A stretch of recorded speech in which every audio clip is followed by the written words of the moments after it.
I am so glad you convinced me that the family car should be the Defender 110.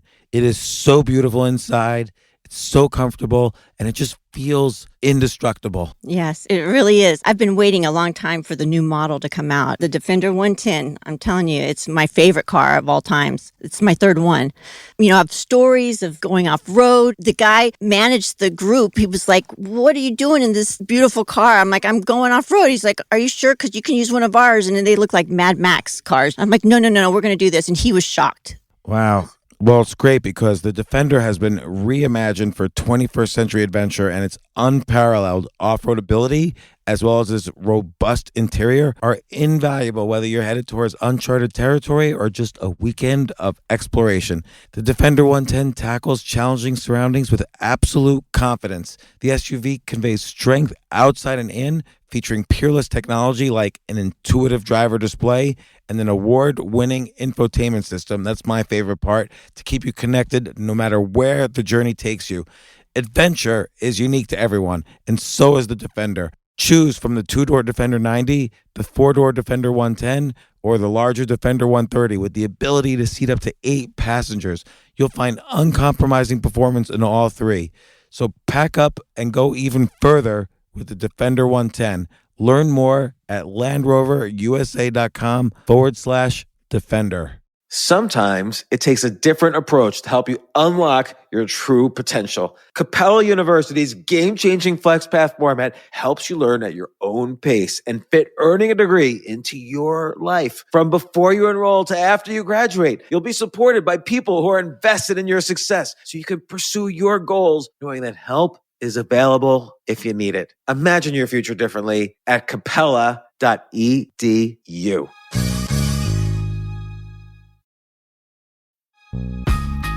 This isn't your average business podcast, and he's not your average host. This is the James Altucher Show. Today on the James Altucher Show. What is going on? And I mean that in a very global way. I feel like the media is so biased. It doesn't matter where you look. And I know this from having been involved in the media myself. You're only going to see the surface of the news. You're not going to see any real analysis that helps you figure out what's really going on. So I called my friend Ian Bremmer. I don't know how to describe what he does, but let's just say he advises huge entities, countries, whatever, on basically what's going on in the world. So I figure instead of spending his huge consulting fee to figure out what's happening, I would just have him on the podcast and ask him.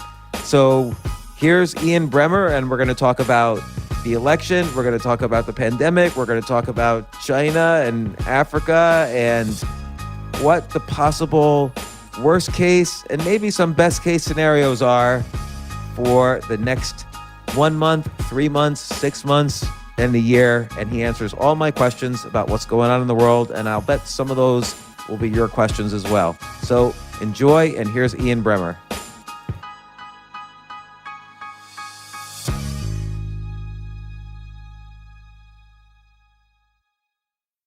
That was such a weird thing, which I would say today is the first day that nobody has really bothered me about it. I mean, everybody's talking about it still, but no one's harassed me.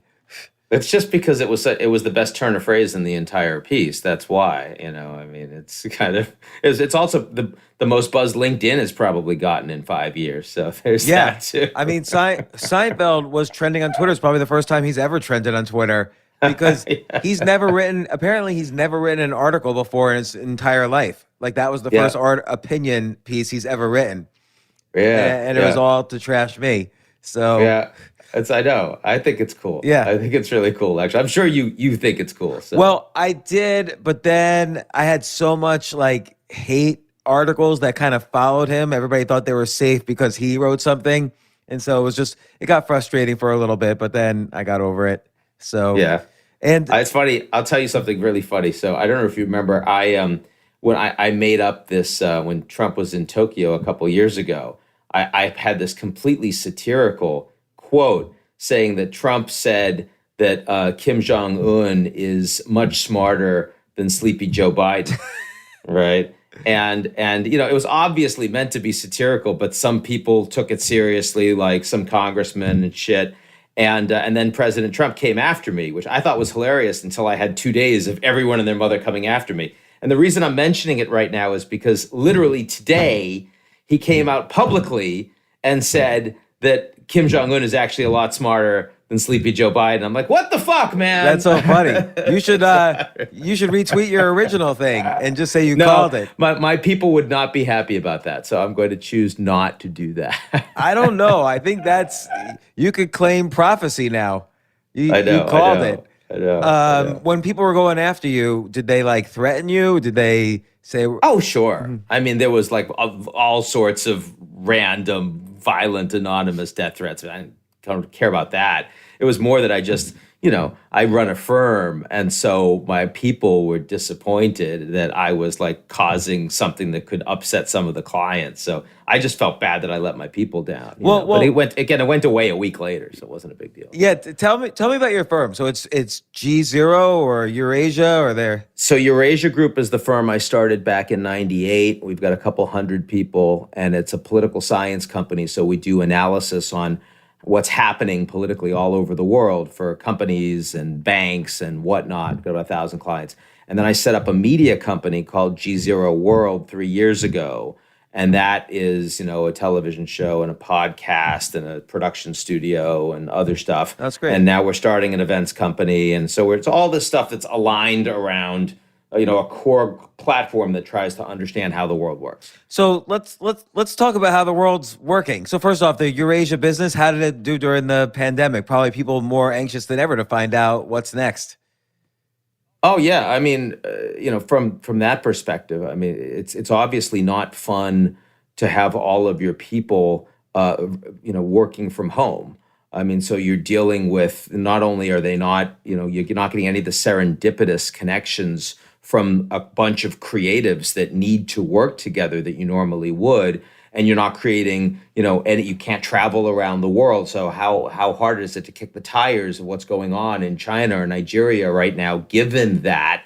And you're also not building your just general network. So there's a lot of downside. But in terms of the relevance of our organization to the people that need it, it's never in my life been so consistently high. I mean, in brief spurts, 2008 financial crisis, in the teeth of that, 1998 Russia crisis, 9/11. But I mean, here you're just talking about, months and months and months where literally everything macro around the world is in play. Where you just are wondering, how the American institutions are going to come out of this. What's the nature of the U.S.-China relationship? Are we heading towards Cold War? What about a financial crisis in the developing world? How do you pay for the trillions and trillions required? Structural inequality, social contract. I mean, there's nothing you can. There's the surfeit of headlines that are fundamentally important to pretty much every corner of the world. You've just never seen such a saturation of that in my lifetime. And do you think that, how much of that is, and by the way, I know probably everyone says this, but I really am politically neutral. Like, I actually am not for Biden. I am not a Trump person. I'm kind of holding my fingers and hoping the world's still alive in 2024. I'm really hoping for a good presidential election in 2024. That's where I keep aiming my eyes. But what I'm concerned about is, and you pointed out in some of your articles on G0, a lot of the reactions to everything seems politicized.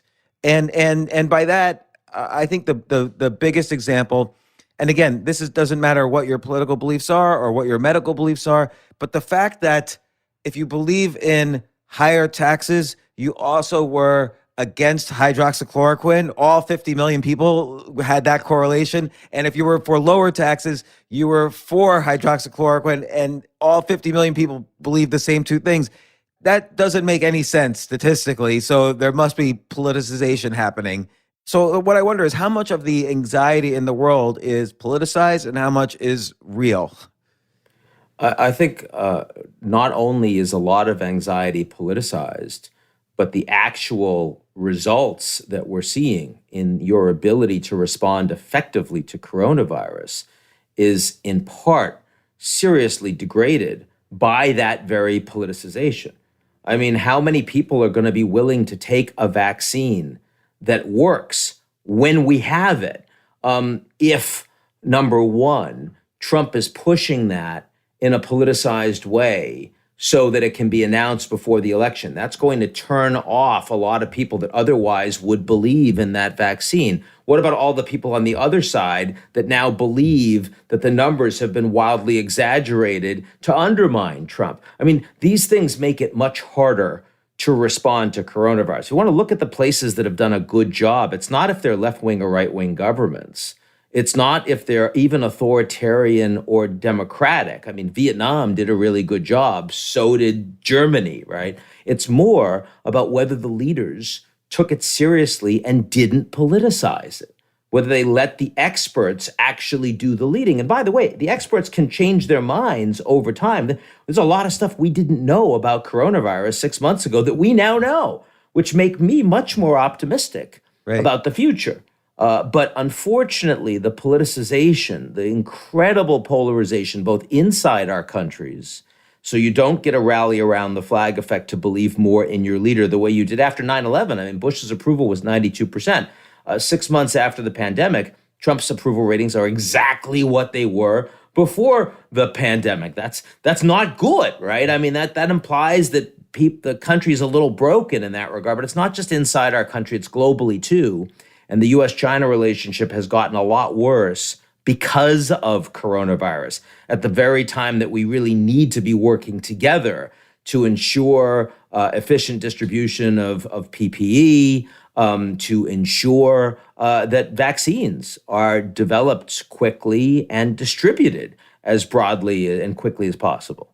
So right now I don't know how many vaccine trials are in progress, but there's quite a few that are close to the finish line. Like I've heard from different groups that are very positive about how they think they're doing. And, the phase 3 trials are going very quickly.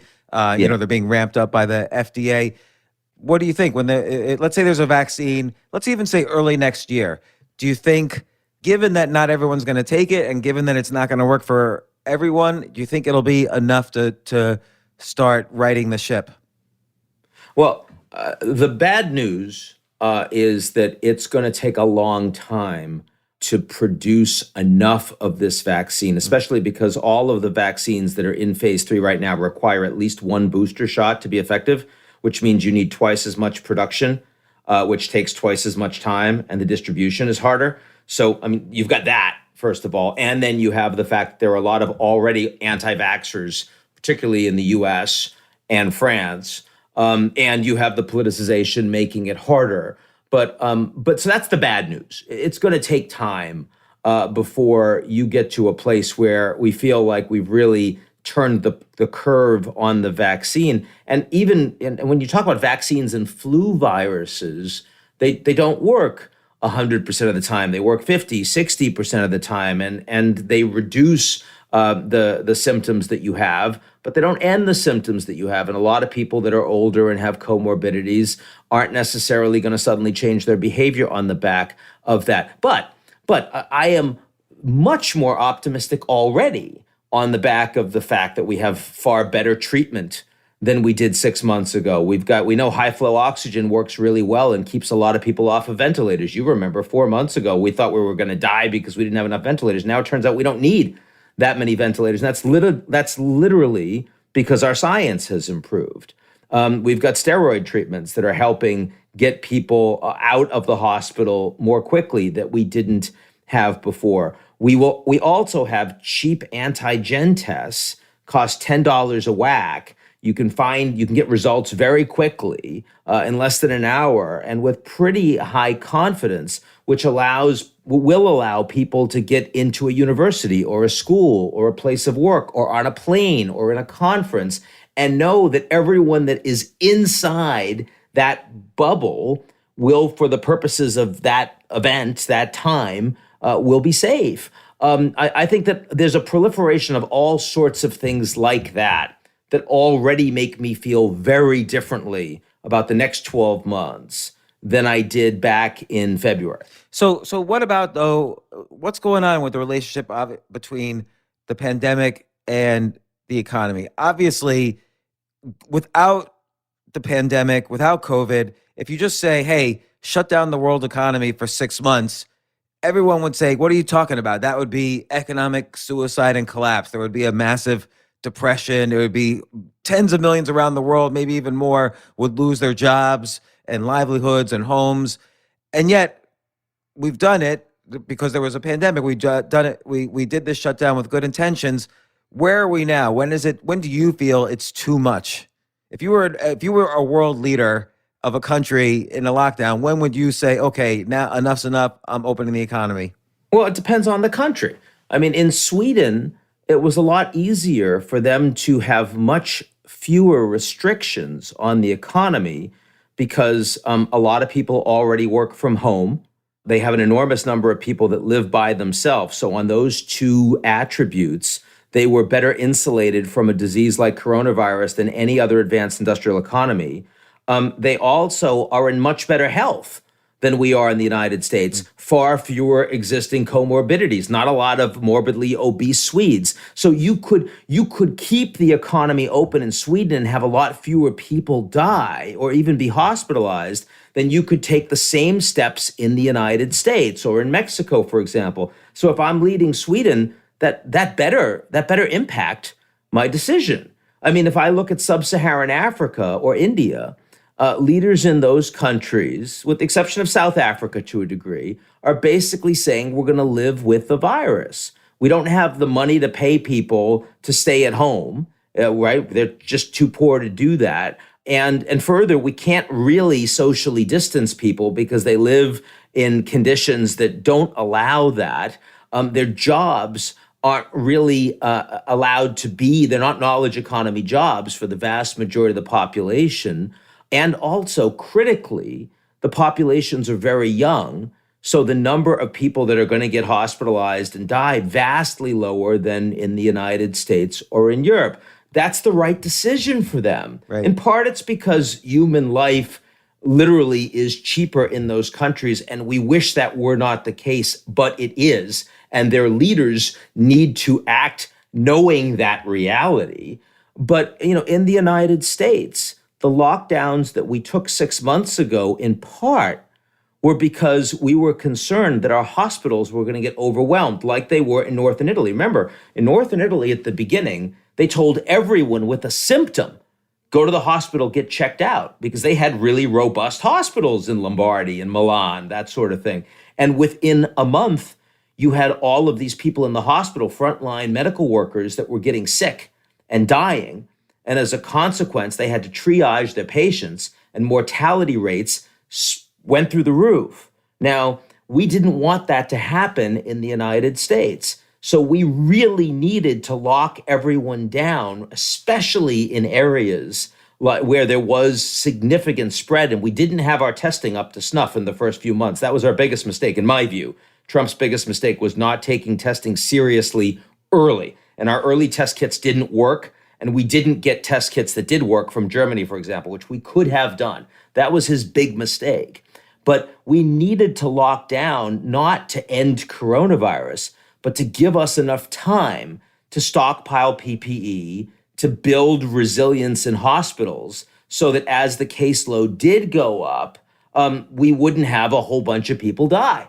And, I think that now, 6 months later, if we can get people paying attention to basic directions like when and where they should wear masks and socially distance, I think we can do a much better job in opening the economy. And I think that 6 months ago, the directives for much of rural America should have been different at that point than they were in a lot of our urban centers. So I think the general parameters are consistent across the board, but the way you apply and weight those are going to be vastly different in different places because they have different conditions. Yeah, I mean, I hope in, let's say there's a future pandemic or a future something, I hope it doesn't become a one-size-fits-all policy again. Like, yes, there were cities where there was a danger of hospitals getting overrun and we needed to so-called flatten the curve, but some states had no danger at all of that. and probably could have kept open largely. But, to your point, I guess we didn't know. We learned, let's say the peak in the U.S. of the pandemic was sometime in mid-April, give or take a week. Do you think even then we should have maybe started relaxing things, when it was clear it was going to peak and go down for a while? I think that there have been several peaks in the United States. That April, we're talking about the peak for really the New York City metropolitan area and the Northeast. The peak in That's the the only South. area I care about. I No, get. no, I I'm know. just We've kidding. heard. We've heard that. We've heard that. That's a different conversation. But I mean, then you had a peak in the South, and in the Southwest and California, Southern California, and their shutdown periods absolutely should have been different than those in the Northeast. And now we're seeing some of the Midwest as having the highest levels of infection rate that they had before. But they have the good fortune of already having the improved knowledge and improved treatment and improved direction that, frankly, New York City did not when this first hit us as badly as it did. And yes, I mean, that has to play out.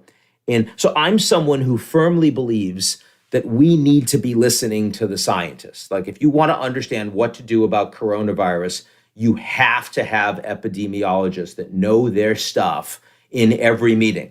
But when you then want to say, okay, now what do we do politically in the country in terms of lockdowns? You can't just talk to epidemiologists, because then you'll have no idea about the economic impact of those lockdowns. So you need to talk to really good economists too. You need to talk to people that understand the implications of those lockdowns on people's well-being and their mental health and their physical health too. And I think that in a country that is as divided as the United States, where the vast majority of Republicans today say law and order is their primary concern, and the vast majority of Democrats say the pandemic is their primary concern, and we're in an election cycle with a president who himself has one power on the back of being maximally divisive as opposed to a unifier. I mean, unfortunately, the coincidence of those things make it much harder to respond to coronavirus effectively, because we're a country that should be doing better than pretty much any democracy. We're wealthier, right? And we have better scientists, and we have an enormous amount of resource in dealing with pandemics. And we've really failed. And we failed, I would say, mostly because of the division, because of how politicized we have treated this crisis, both the political parties and the media. And sure, I mean, first and foremost, the president, because he's in charge. And so ultimately it's on his watch. But, you wish it was just on that. It'd make it so much easier. It's so much deeper than that. Yeah, like what are some of the things that you feel the media did that they shouldn't have? What are some of the things you think the Democrats and the Republicans that you think they shouldn't have? Like, how is each party to blame? Well, I mean, in New York, Not to throw random blame around, but I'm just thinking in terms of the future. I don't want to be in this situation again. So, and I mentioned, I think that Trump's biggest mistake at the beginning was on testing.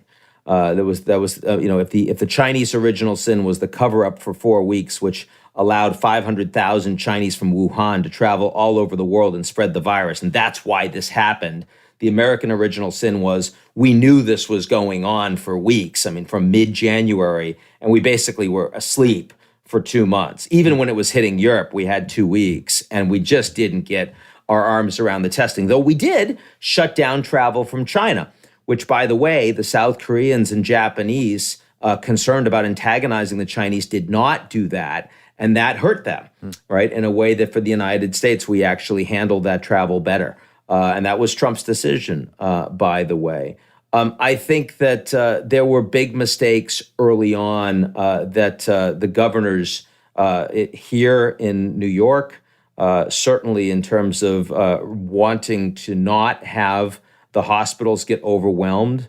So they made the old age homes, the assisted living facilities, made them take anybody that was symptomatic, and that let them spread like wildfire among the populations that were most vulnerable. They didn't isolate, they didn't quarantine, and almost 50% of your deaths in the New York metro area came because of that decision.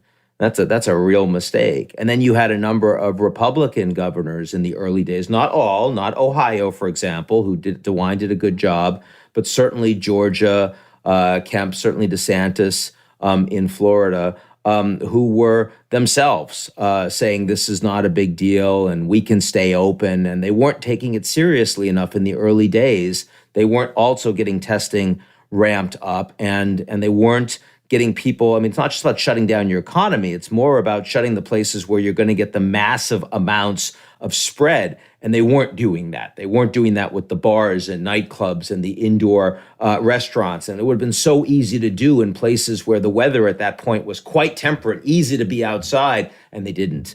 And that led to a lot of spread there. And the media, was all over coronavirus until George Floyd. And then as soon as George Floyd hit, suddenly it was all George Floyd, and they're covering the protests with large numbers of people congregating, many of whom in the early days weren't wearing masks, and they weren't talking about it. And that's not okay, because then it makes you think, well, you need to be locked down, you need to wear masks, except when it's about Black Lives Matter. No, not at all. And that doesn't mean I don't care about George Floyd or social justice, but you have to recognize, like, the most important story in the US this year is coronavirus. And that's been true every goddamn day.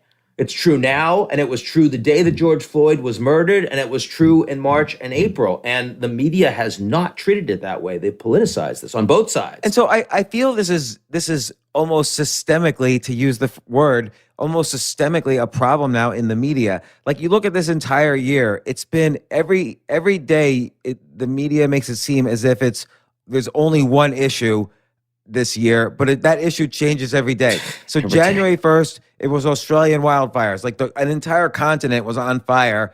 And then I bet you nobody even listening to this, I don't know, knows when the last fire ended in Australia. They did end. I don't know if it was March or May, but it was in one of those M's.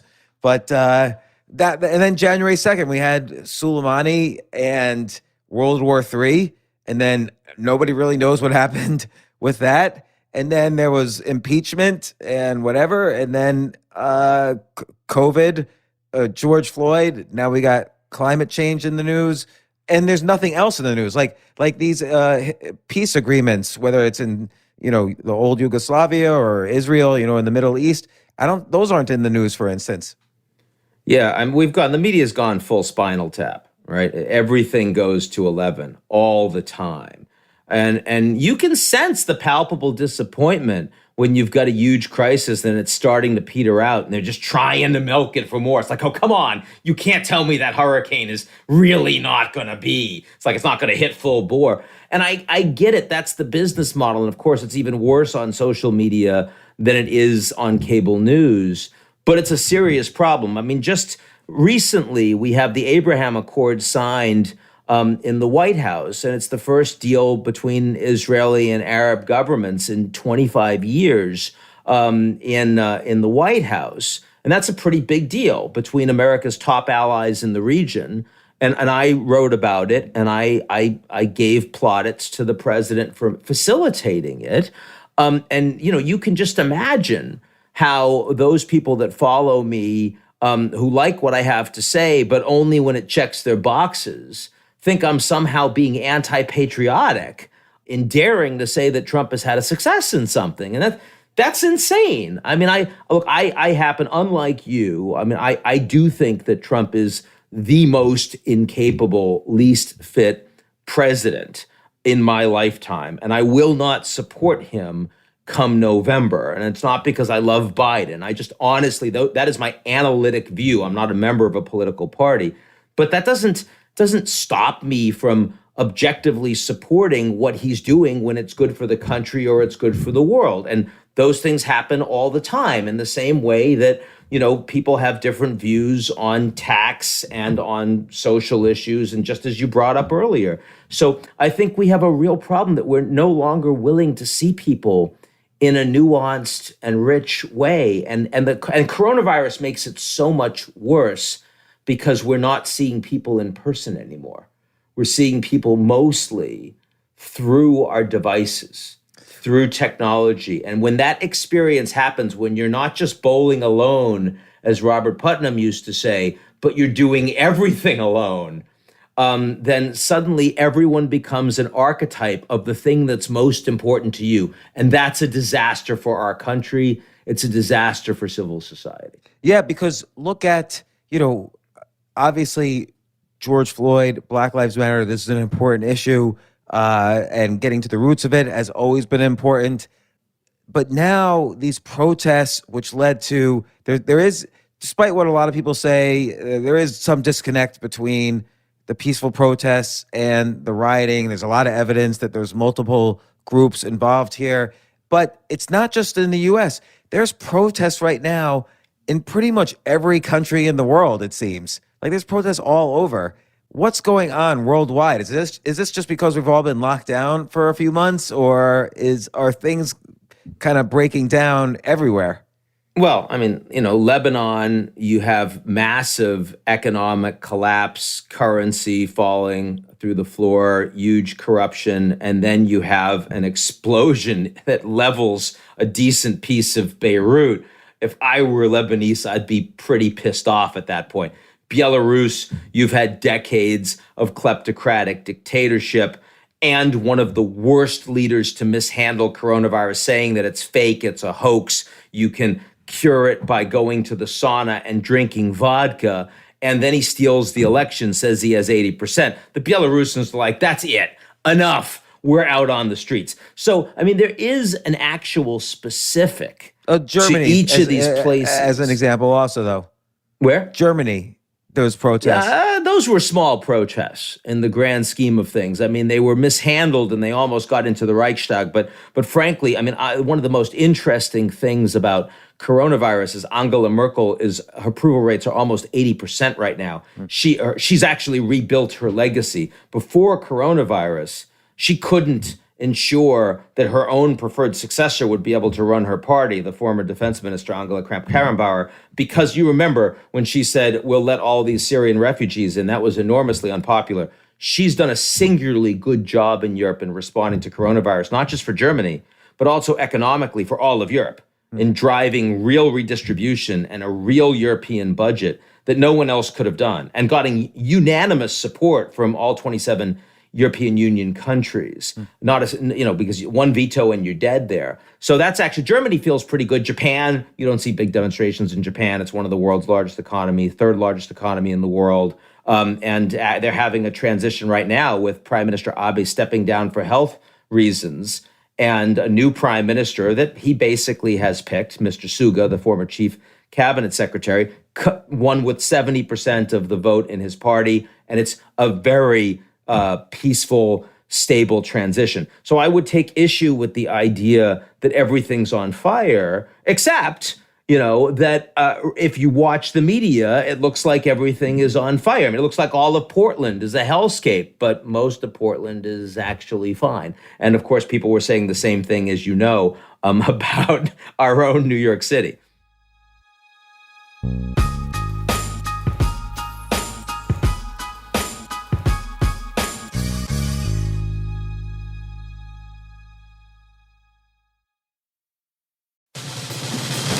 These days, we're all investors, trying to be smart with our money despite our worst impulses. But at iShares, we believe that deep down inside of every investor is a better investor. One that's just waiting to be let out. Explore iShares ETFs and insights and let your best investor out. Visit iShares.com for more information. You know what I love about fantasy sports is that even though I'm not going to be a great basketball player or a baseball player or a football player or whatever, I feel like I get to participate and make decisions and use my knowledge of these different leagues or these different sports to compete. So it's like I can pick my team or I can pick my favorite players and I could use my knowledge to make predictions and maybe even make money. So with the basketball season here, you can now pick combo projections across football and basketball from the Specials League on Prize Picks. This is a league created specifically for combo projections that include two or more players from different sports or leagues.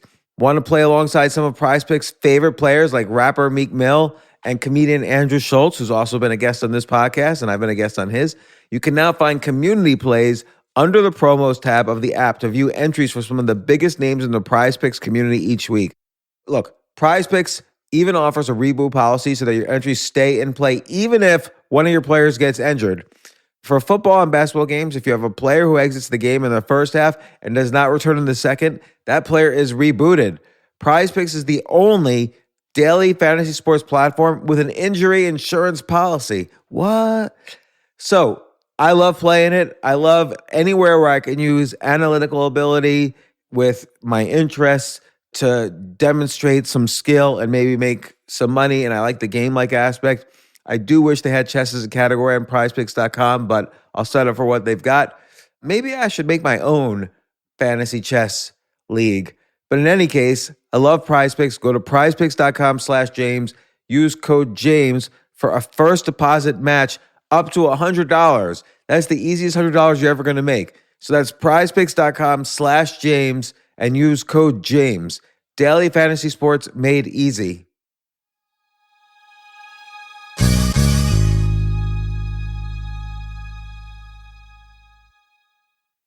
The future of learning is definitely online. Like, it's such BS that you have to spend $200,000 or take $200,000 in loans and go to some fancy school when it's useless. It doesn't guarantee you a job.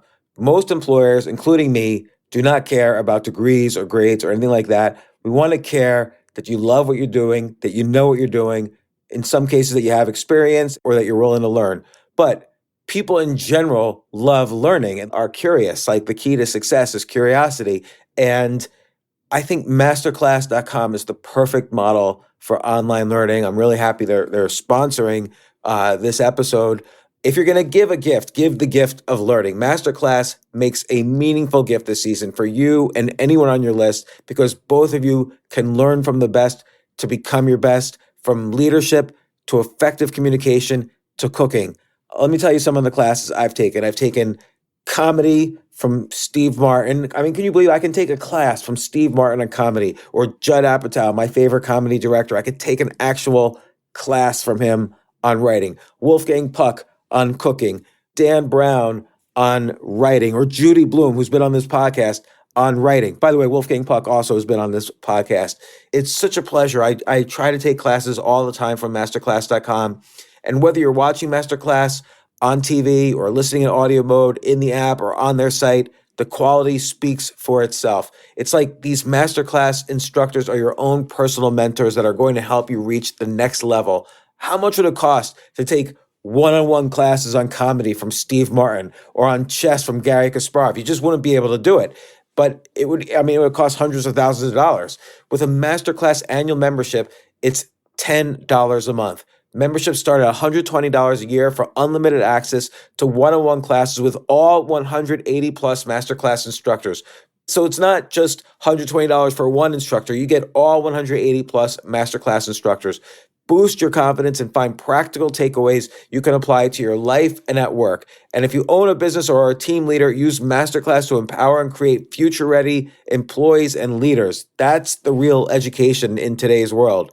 So this holiday season, you can give one annual membership and get one free at masterclass.com/JAS. JAS, of course, stands for the James Altucher Show. So right now you can get two memberships for the price of one at masterclass.com/JAS. Masterclass.com/JAS. Offer terms apply.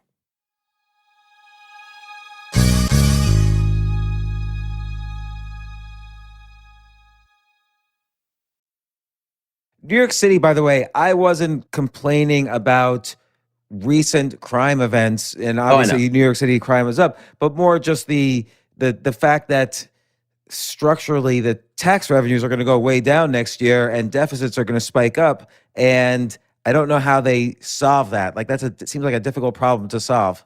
I mean, because you wrote that piece, and I actually, before Jerry wrote about you, I actually engaged on it, and I don't often because I thought it was provocative and interesting. I'll tell you why I have a more optimistic view than you Yeah. do. And in some ways, it comes from a more pessimistic global view, which is that coming out of coronavirus, I see overwhelmingly a K-shaped recovery. In other words, that the wealthiest countries do the best because we dominate high tech, and the wealthiest people in the wealthiest countries do the best because they have knowledge economy capacity. They can move with ease. They can have their kids taken care of in ways that are safe and still get educated, all of this stuff. So I think that structural inequality is going to get greater on the back of coronavirus.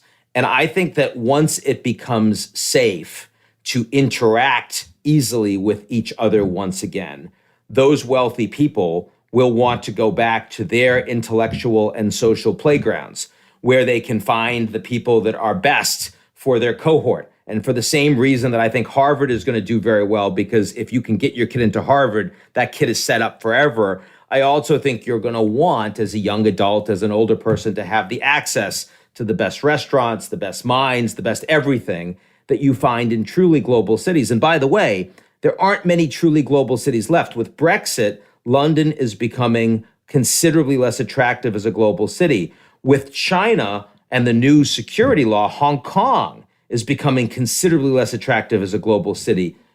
I think New York City, its comparative attraction in that context, and I'm not taking away of any of the things that you're saying about the challenges of economically. I hope you're right. I mean, I'm seeing a lot of people already have moved out, and by that I mean they've actually bought houses in other places, and that was kind of the initial trend that made me look further. And then also it's just seeing all the restaurants go out of business and finding out the data on that. It just seemed that enough things were happening simultaneously that, and combined with de Blasio needing, $5 billion in a week to keep 22,000 employees on, there just seemed to be too much happening that could spiral out of control.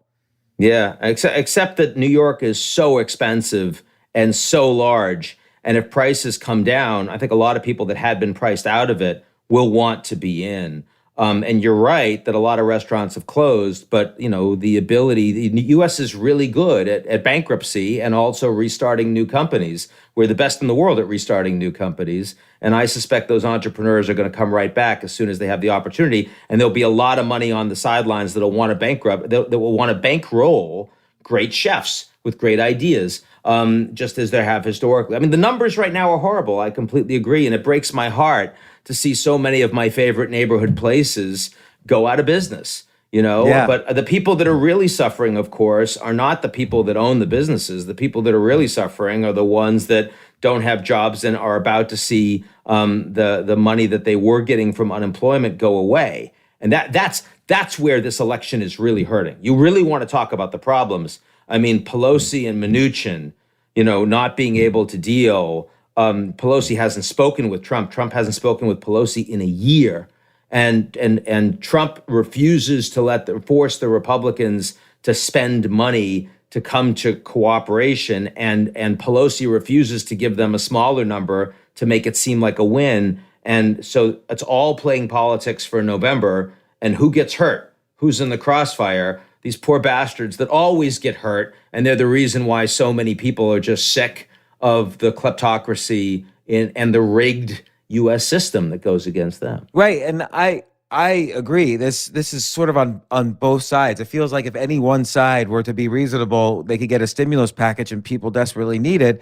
But again, do you think people realize that? Do you think the average American voter realizes they've been screwed by all this polarization and politicization and everything's become twisted, so tens of millions of people are hungry right now? I don't think they necessarily understand it in the urbane, cosmopolitan way that you and I are discussing it. But I think they understand it in a very deep and authentic way, in the same way that my family did when I grew up in the projects in Chelsea, Massachusetts. These were people that fundamentally believed that leaders were lying to them, that they pretended to want to do something for them, that trickle down was never going to really trickle down, and they didn't care. And so if my mom didn't beg and cheat and steal for her two kids, we were never going to make it. We weren't going to get out of the projects. And I think a lot of people understand that. I think that's why Bernie Sanders has done so well, but it's also why Trump won.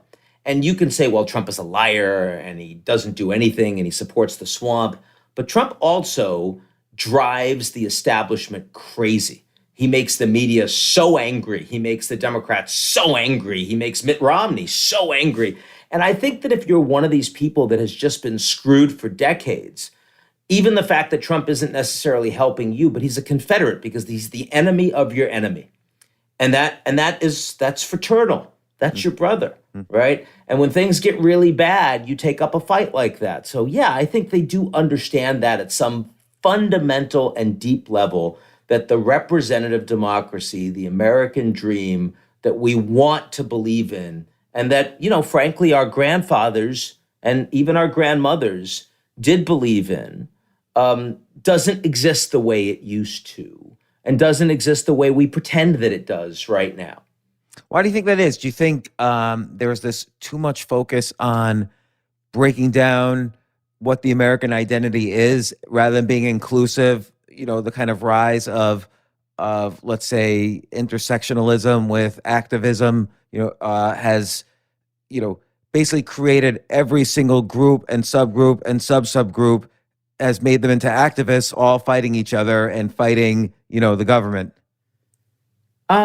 I think that some of it is backlash from free trade that made a lot of people really wealthy, but took away a lot of manufacturing jobs because they were cheaper in other countries, China, India, even Mexico. But we didn't actually invest in the places that lost all those jobs and had those factories shut down. I think that's now speeding up with technology and automation and deep learning with big data. I mean, Amazon may be hiring 100,000 people, but they don't need the kind of labor that Walmart does. Google doesn't need the kind of labor that AT&T did. And that's displacing a lot more people. But we haven't invested in suitable universal lifetime education to get people able to reskill themselves, to train themselves to have these sorts of jobs. We don't have a social contract that works for a gig economy. I think that we've allowed big money to regulate itself to too great a degree. So it's not just about taxation, it's more about special interests that pay a lot of money into obscenely expensive elections in every district in the country to make sure that the laws that are passed benefit them. It's also why we're way behind the Europeans on climate, for example, because we don't have fair arbiters among our regulators. We instead have regulators that have largely been captured by special interests. And by the way, I'm not just talking about big pharma and big finance and big oil. I'm also talking about teachers' unions and trial lawyers. This is a problem on the left too. And in all these cases, it is organized money that subverts the interest of the average schmo. And then, put on top of that, the reality of structural racism and structural sexism that has led to Me Too and Black Lives Matter. But this isn't stuff that women and blacks weren't saying 20, 30, 40 years ago. It's just that now some more people are starting to listen to them. But those issues really exist. So look, I love this country and I can't imagine being anywhere else. And my grandmother, left genocide and with her family as an Armenian to come here to Ellis Island. I mean, my God, I never would have accomplished 100th of what I have if it wasn't for her decision to come to the United States. But I also think for most people in the country now, unless you're born into a family that has access to gatekeepers, you're probably not going to make it. And I think that that's a failing, a structural failing that has occurred, that has grown incrementally over many decades, but that desperately now needs to be addressed. And are there solutions? Of course there are solutions. But solutions that are are you could see a pathway towards implementing these solutions without it being too political too quickly? Well, I mean, I look at the anger over policing and I see that, what they tried in Trenton with community policing actually made a difference. And I think that with the obscenities of these videos that we've seen of all of this police violence, you're going to see maybe not national legislation that fixes it, but you'll see a lot of grassroots efforts to get at these problems in an organic way that matters. Remember, when Trump said we're leaving the Paris climate deal, most governors and many of the most important mayors in the country and a lot of CEOs said, actually, we're going to stick with the Paris climate deal. In fact, we can do better than that.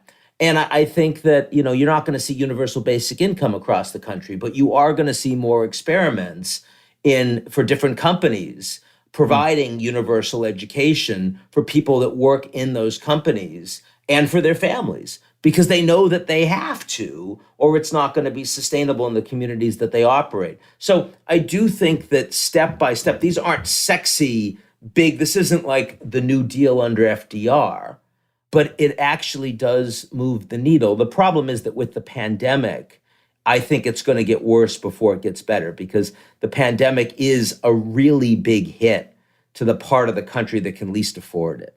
And it's going to take us a while to dig out of that. Yeah, and what do you think is a worst case scenario? So it sort of seems 50 days from today is the election. We know no one is going to be declared a winner on November 3rd, probably not November 4th, maybe not November 5th, could be maybe not November 6th through 15th.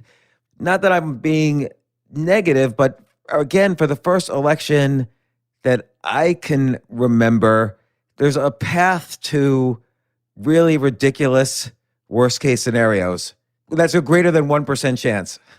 So there's actually an easy way to think about this. When 9/11 hit, the whole country rallied around George W. And the world rallied around the United States. Even the Russians provided support, gave us access to those bases so we could hit Afghanistan, have the logistics. 2008, country rallied around Bush and Obama. And they worked together. Remember, that's right. After Congress didn't pass the first bailout package, McCain was sort of quiet in the room, and it was Obama and Bush talking to congressional leaders. That actually really impressed me about Obama right then. Absolutely, and Bush too, and I think that we created the G20, and the Europeans worked well with the U.S. You remember that big meeting, April 2009 in London, and the Chinese were, at least not unconstructive, and generally participated well in the communique that was structured, tried to create more confidence, avoided depression. So we really didn't want a pandemic to hit when the U.S. was so divided and Trump was president going into an electoral cycle, right? So the reason why this feels so much worse in the U.S. right now is because it was really bad time for a crisis. It's not because this pandemic is objectively so incredibly horrible. Other countries have responded much better, but it was a really bad time for us to deal with this crisis. So what is the worst case scenario in the next few months? It's pretty simple. The worst case scenario is we have an election on November 3rd. It is maximally contested and seen as delegitimized for weeks or months. And in the middle of that, when we still don't know who is governing the country, there is another crisis, either in the US or someplace else. So let's say, for example, the Chinese president decides to take that opportunity to make a serious move on Taiwan, or the Iranians have major dissent internally and they decide to close the Straits of Hormuz, or the Russians fully invade Belarus, and the and also have little green men screwing around in the Baltic states, where, for Lithuania, for example, where the Belarusian opposition is, something like that. Or there was a major terrorist act in the U.S. I mean, you play it out, but then you don't actually have legitimate governance in the United States to effectively respond, right? That's your worst case scenario. That's what we really don't want. So I was very disturbed the other day to see that the U.S. ambassador to China is stepping down the first week of October. Like, no, you've got to stay until January, because this is the most dangerous period. Maybe that's why he is stepping down. Well, yeah, but not if you're a decent human being, right? I mean, like this is when you really see what people are made of. Is when the chips are down, are they going to actually act for their country as opposed to for their career? And we're not seeing a lot of the former, especially among political officials right now. Yeah, and like China is a good example. Like, and I want to get back to the worst case scenario, but in the past few months, we've seen atrocities against the Uyghurs, the Muslim community in China. You've seen Hong Kong just wiped out as a city, essentially. Like it's just gone. And the U.S. really didn't, because we've been diverted by, both the pandemic and the lockdown and the protests and so on. We just sort of let it happen. I feel really disappointed about what we did with China here. Yeah, I mean, we have actually now put sanctions against the most important Chinese state enterprise in Xinjiang, which really hurts them directly. And if it's extensive, if it not just includes direct business with them, but actually indirect business with them, that's going to affect a lot of U.S. corporations, multinational corporations around the world. So I actually think the Trump administration, and particularly Mike Pompeo, Secretary of State, has been extremely hawkish in response to things like the Hong Kong national security law and the rehabilitation camps / concentration camps that have affected over 1 million Uyghurs in northwest China. The problem is that President Trump does not care. He has zero interest in criticizing other countries on human rights, zero interest in leveraging American soft power and the fact that our values actually matter. I mean, to be fair, in part because he doesn't really believe or resemble or, sort of demonstrate those values himself. But it's also just, his view is in that regard closer to Putin's, which is, truth is a construct. Everyone's in it for themselves. This is all realpolitik, brass knuckle stuff. And he's a real estate guy. And in real estate, you try to, rip the face off of some guy in a transaction, get the best deal, but you're not going to be involved in another deal with that person in all likelihood. So it's not an iterated game. Where in government, actually long-term relations where you build trust really does matter. Trump's history doesn't actually give him an experience to understand the importance of that directly. Well, that's interesting. I always think, what's the difference between Obama-ism and Trumpism? So I like thinking in terms of these isms because it removes the character of the person and you deal with, is there a consistent philosophy? And it seems like on foreign relations, Obamaism has this view that let's be friends with these other countries, and through friendship and consensus, prosperity can be created. So that's one view.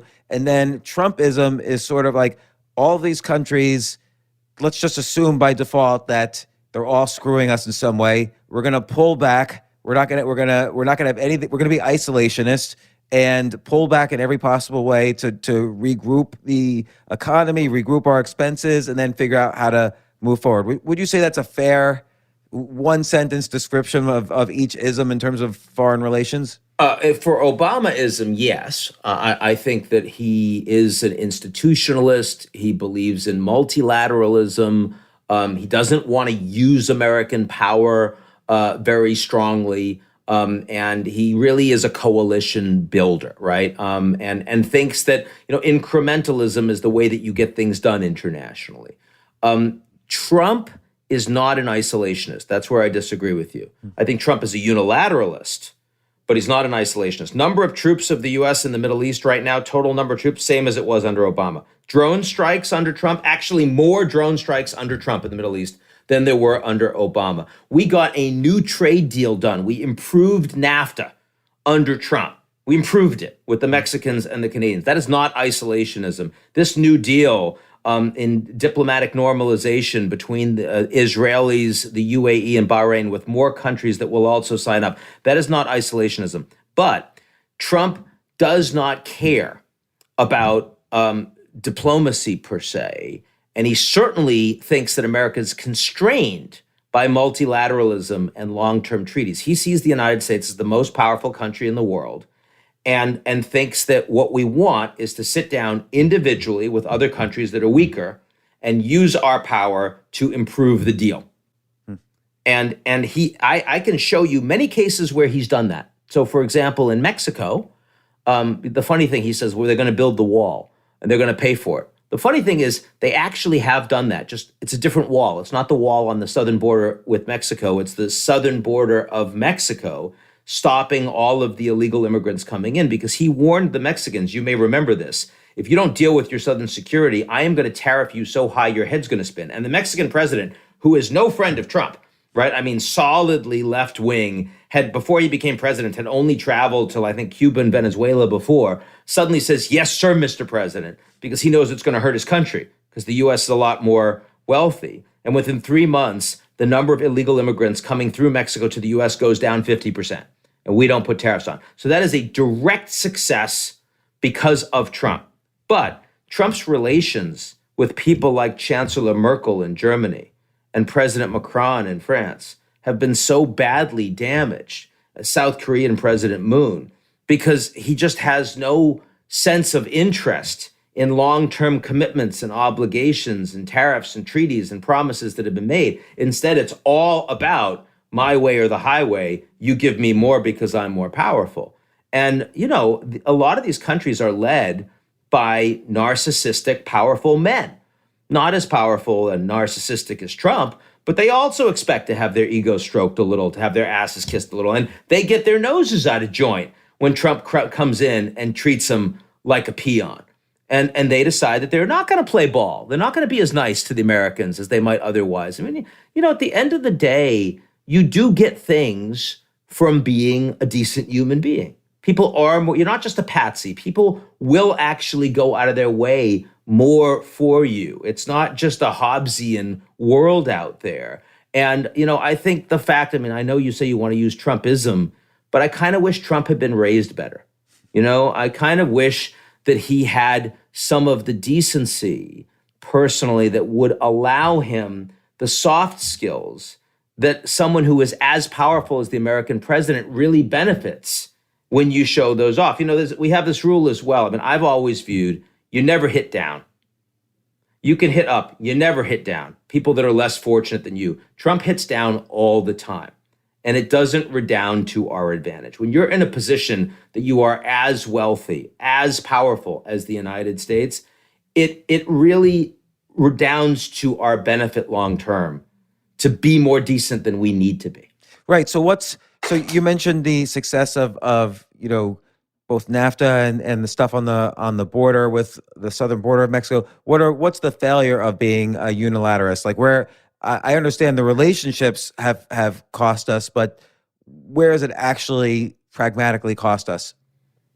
Oh, well, I mean, you look at the difficulties around getting the Europeans aligned with us on taxation with tech firms or on trade.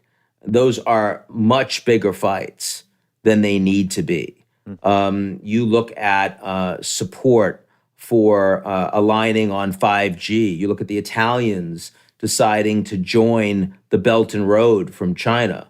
I'm not sure they would have done that with a different president in place. But these are countries that are like, well, if it's all transactional, then what's in it for me? Let me figure a way to get what I want done. I think that, you know, there's Turkey and their willingness to play up their own interest against the Americans in a bunch of areas in the Eastern Mediterranean, for example, in Libya, in Syria, much more than I think they otherwise would have. For that reason. But for me, it's less about what these smaller countries are doing that's hurting the United States in the near term. It's more, I mean, I think on balance, Trump gets more small wins than he suffers small losses with this approach. So if you were going to weigh that up, you'd say there are more things you can point to that Trump has gotten other countries to do. The bigger problem is that these institutions, the frameworks that the Americans created to benefit us, like the World Health Organization and the IMF and the World Trade Organization, they're actually eroding significantly in ways that will be hard to rebuild because not only the United States is saying that they're not important, but our allies are less committed to them as a consequence as well. And do we, obviously this unilateralist thinking is very short term to some extent. And you have on the opposite side, you have China, which is a very long term thinker. What's up with China and the fact that they're building all these roads and infrastructure in Africa? Like, what's their worldwide game plan with all this stuff? I can't. That one continent that play there is interesting to me, but I can't figure it out. Well, Belt and Road initially was a marketing scheme. I mean, the Chinese were investing in lots of poor countries around the world, in part because they were kept out of the wealthy countries, and in part because with U.S. sanctions, European sanctions, human rights violations, the rest, I mean, American companies can't invest in the DRC or Zimbabwe, but the Chinese can, so that's where they pick it up. And their country is 1.4 billion people. They're increasingly middle class and middle economy. That means the need for a lot of cities and a lot of food and a lot of commodities, and they need to import them from someplace. So they're doing all these deals in Southeast Asia and Sub-Saharan Africa, East and Central Europe, and South America. And so someone in Xi Jinping's remit, and whoever it was is a frickin' genius, says, well, we've got all these deals. We don't call it anything. Let's call it something. So that was Belt and Road. And Belt and Road, once you suddenly have it, it becomes a thing. Even though it wasn't actually done with a strategy, it becomes like the Chinese Marshall Plan. But the conditionality is much more commercial and much more what do we get as a quid pro quo in all of these bilateral relationships. Now, look, you would much rather the Americans build the infrastructure than the Chinese because it's more investment dollars, it's better political ties. But I'd rather the Chinese build the infrastructure than no one builds it, because if you build a port in Sri Lanka, then, everyone can use the port and we can export more stuff to Sri Lanka. They can export more stuff to us. It's easier to travel to Kenya if they have roads that work and airports that work. So our tourists will go on more safaris. I mean, those are objectively useful things to have happen. There are two problems. The first problem is that when the Chinese invest all of that money, they frequently want things in return that aren't just economic. They can also be political. They can be security oriented, that frequently disagree with the short and long-term interests of the U.S. and the allies. The second problem is that frequently the conditionality can be very onerous from an economic perspective. So they default on their debt, and then suddenly the Chinese own the port. And that allows them to have a lot more direct control, as we saw, for example, in Hambantota with Sri Lanka. And the third problem is Belt and Road is increasingly not just about Belt and Road, it's increasingly about data. It's increasingly not a geographic manifestation. And data, if the Chinese provide a surveillance system as they have for Zimbabwe or for Pakistan, they get that data, we don't. They support that government and its authoritarian leanings. We have little influence. That's a problem. And because so there is what do they do with that data that we would like to do with it? What are they going to do with that data? Well, I mean, first, you commercialize that data. And so you make money off of, the deep learning that occurs from having more data. You advance your own artificial intelligence capacity more than we do, and that creates stronger tech firms. And keep in mind that Amazon doesn't do business in China. Huawei is not doing business in the US. So it's not integrated. It's not globalized. We are truly, in a technology Cold War between the two. But also, when the Chinese are providing surveillance systems to a country, they're much more willing to allow that country to use it on their people the way the Chinese use it on the Uyghurs, where the United States, we would hope, would not allow their private sector companies to do that. And when they do, and we find out, we get really upset about it, as has happened with Belarus, for example, very recently, with a U.S. company that was involved in that to a degree. So, I mean, I think for those reasons, the tech side of Belt and Road is increasingly a place that we are going to be in confrontation with each other. So back to the election and the worst case scenarios. November 15th comes around, December 1st comes around. The election is tied up in courts. Some states were closed, some states weren't. There's mail-in fraud on one side, there's voter suppression on the other side. Could courts keep this below the Supreme Court? Like, could a Republican or Democrat court keep it at a local level before, so it doesn't move up too quickly? No, look, I think that there could be small cases that are frivolous that get knocked down that you can't actually appeal, but meaningful cases that would actually lead to a change in outcome that could affect the national election, I think will move expeditiously to be heard by the top court of the land. Absolutely. How does that happen legally? Like, what if I'm in the Minnesota Supreme Court and I'm the Chief Justice, and I just say, I'm I'm gonna. not an American legal scholar, so I mean, you can ask me about the international stuff. I can't give you that answer. There are a bunch of people that can. I've even asked the legal people. No one really can answer that for me, but that's okay. That I'm glad that misery loves company from that perspective. Look, I think the question is not just can we resolve these individual cases. It's more because I think we can, and I think that they will. Things that get to the Supreme Court will get resolved as they were in 2000 election. The real question is, even with a resolution, will the country accept the outcome? Will the losing candidate accept the outcome? In 2000, it wasn't a problem because Gore accepted the outcome. That became a legitimate election, whether you liked it or not. There are lots of reasons you go into it and say that wasn't a legitimate election, but it was a legitimate election because Gore said yes, and we moved on. And the Supreme Court was seen as not having really been devalued as an institution. This time around, it could be a different story. And it's not widely known, but another contested election was 1960. So Nixon took Kennedy, I think, all the way up to the Supreme Court. He conceded the night of the election, but still fought it all the way, through January.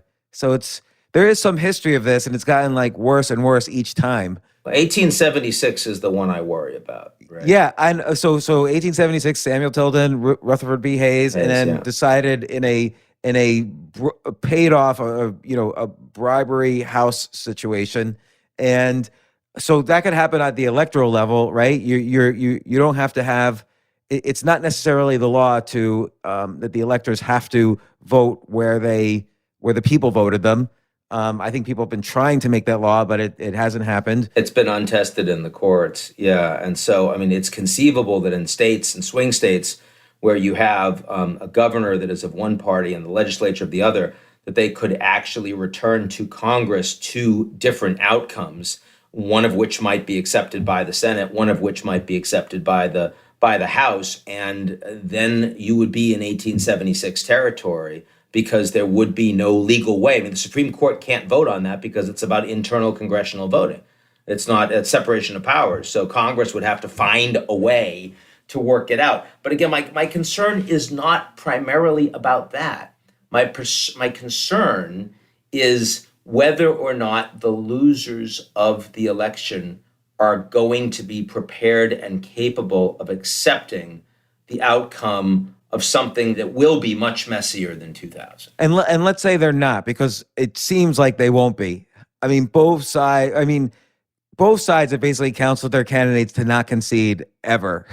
And you could see a range of outcomes ranging from secession. I mean, I could certainly see a state like Texas discussing seceding, which, by the way, this sounds like like if we were having this conversation a year ago, it would have been science fiction. But now it's a greater than 1% chance, which I don't think it has been since the Civil War. Yeah, I mean, I see that they've been talking about it, and you get, when you have the polls, you get 8-10%, whatever it is, supporting it, and of course, that would certainly go up in this kind of an environment. The thing that, again, the proximate thing that I'd be most concerned about is with this pandemic still raging and a time when you really need governance, you really need money to get out the door to people. Actually, in that kind of an outcome, you could fundamentally have a boycott of legislation and, government shuts down. That's a really bad time for government to shut down. Yeah. Yeah. But I like you said, I do see a path where this could happen. And I don't, It's one of those things, I don't know how it gets resolved once it starts to happen, unless things start to really fracture. Yeah, I mean, it gets resolved because it becomes so painful that individuals on both sides recognize that they have to reach across the aisle and get something done. And things have gotten done. I will give both sides a lot of credit for the immediate economic response to the pandemic, where the United States has been one of the strongest. And that was Pelosi with the support of her party, and Mnuchin with the support of his president, talking dozens of times a day and getting a stimulus package done very quickly of immense scale that actually kept America functioning for 4 or 5 months. And that's not a stupid thing. That's a pretty big deal, actually. Yeah, and it seems like, although the debt will increase, it seems like it's something we're able to handle as an economy. It doesn't really seem, the people I've talked to are both economists and Federal Reserve people and government officials, nobody seems to think the levels have been inappropriate given the situation. Not in the U.S. or anywhere. I mean, that's something you worry about when you come out of the crisis, but certainly that's not a concern right now. And I think, by the way, every Democrat, senior Democrat I talk to, thinks Jay Powell has done a fantastic job. Trump appointee, Fed chairman Jay Powell. Nobody is criticizing him that understands economics right now. Right. Well, Ian, this has been so, I feel like I just got a complete state of the world in 1 hour. We covered most of the major issues on the planet. I'm not sure if we came to any conclusions, but we got information. That was pretty cool. I'm beat, but that was fun. I hope we'll do it again. Yeah, definitely. Well, let's see where things are at, like in a couple of months. And if we're talking about the red country and the blue country and the new laws, that might be one issue. And hopefully we won't be talking about that. God forbid. Okay. All right. Well, thanks so much, Ian. And Ian Bremmer, where do you want people to find you? They should check out our podcast, G0 World, at g0media.com. By the way, I really like that G0 site. I knew you from Eurasia. I hadn't been following. I didn't really know that there's a lot of great content on G0. Yeah, we set up this media company about 3 years ago. We've got about 6 million followers around the world total. And it's been pretty cool. If you want to understand the world and you want it to be authentic and not left or right and not American, just like kind of what we all globally think about what the hell's going on, it's kind of fun. And occasionally it's a little funny. And I would say it's not just like this conversation. I felt it's not left or right. Like I feel like we had a very balanced conversation. I feel the website's very balanced and doesn't bog down in any political side. And it's very useful for that because you don't really find a lot of media sources that are balanced anymore. Well, I'm glad you think that way, man. I really appreciate it. It shows that we're doing something worthwhile, and that's it's certainly. I'm not doing that for the money, right? It's just kind of a passion. It's fun. Yeah, it's very hard to do things for the money these days, anyway. Yeah. Unless you're like Jeff Bezos. So, all right. Well, thanks so much, Ian. Come on again. Good. Great talk to you, man.